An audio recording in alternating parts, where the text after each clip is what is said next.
Welcome in, guys, to your WWE 2021 Money in the Bank review. The pay-per-view went from last night, and this was a good pay-per-view. Obviously, Peacock crashed.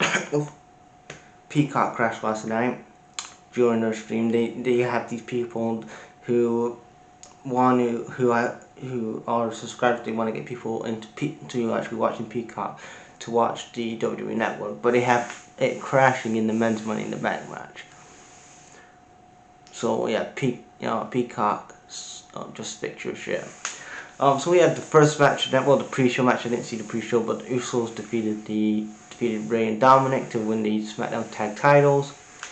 Then we had the first match, which was the Women's Money in the Bank match.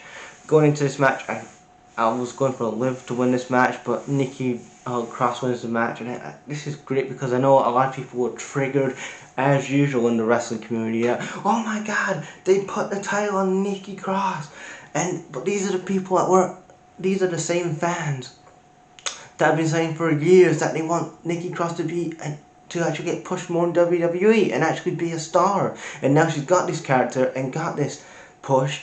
Now these fickle wrestling fans are like, oh my God, I can't believe they've actually put the Money in the Bank briefcase on Nikki Cross.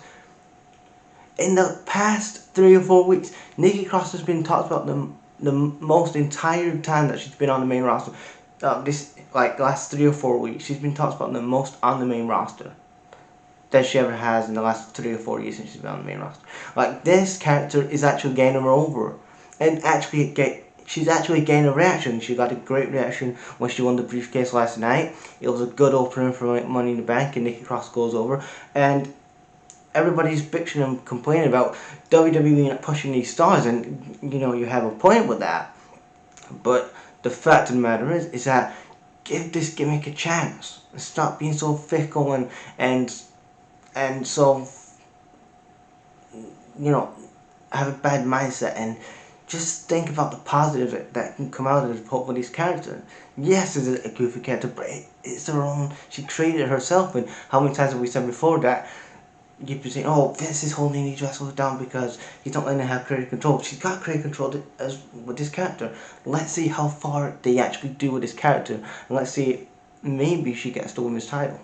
Then we had the second match of the night. It was the Viking Raiders versus Almost and AJ. AJ and Almost get the win. This was a good opening tag team match. Then we had the third match of the night. It was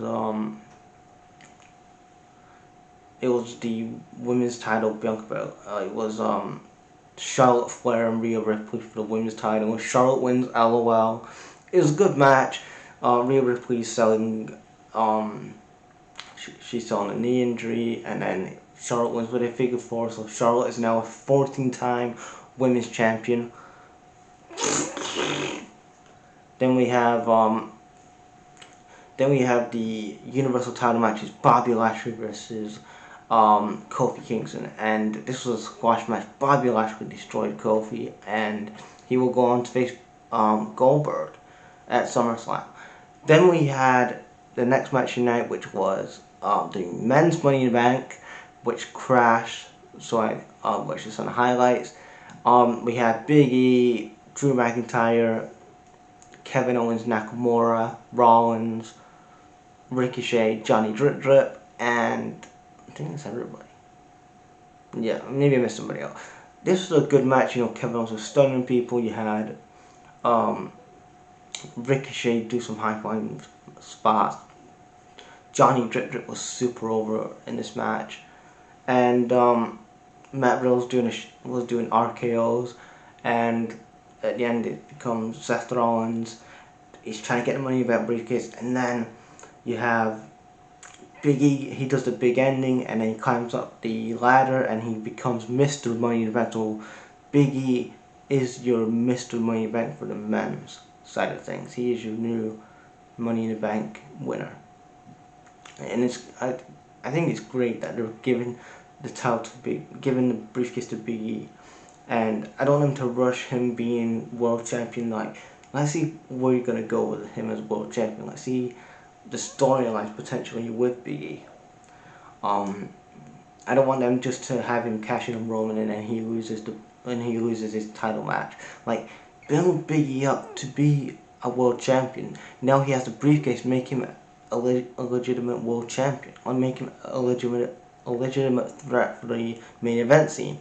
Have him beat some former world champions, and then that will make him elevate him more. Then we had the WWE titles the Universal titles on the line. It was the main event of the night. It was the Tribal Chief Roman Reigns versus Edge, the match of the night. The crowd, Roman had the crowd in the palm of his hand. It was just so great. Edge and they just had such great chemistry together. The near falls and Seth Rollins, he got involved near the end. Roman Reigns goes for a spear and gets the win, and then John Cena comes out. Yes, John Cena comes out. He returns, and he's doing his Hustle Loyalty Respect gimmick.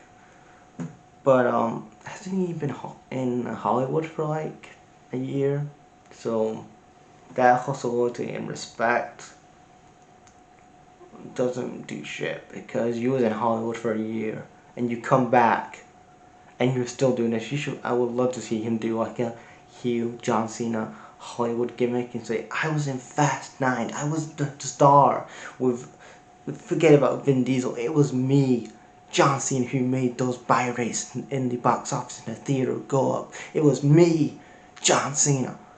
I would love that. Obviously when Roman Reigns puts John Cena in his place. And that's my review for Money in the Bank 2021. Leave your guys' thoughts in the comments, and peace out.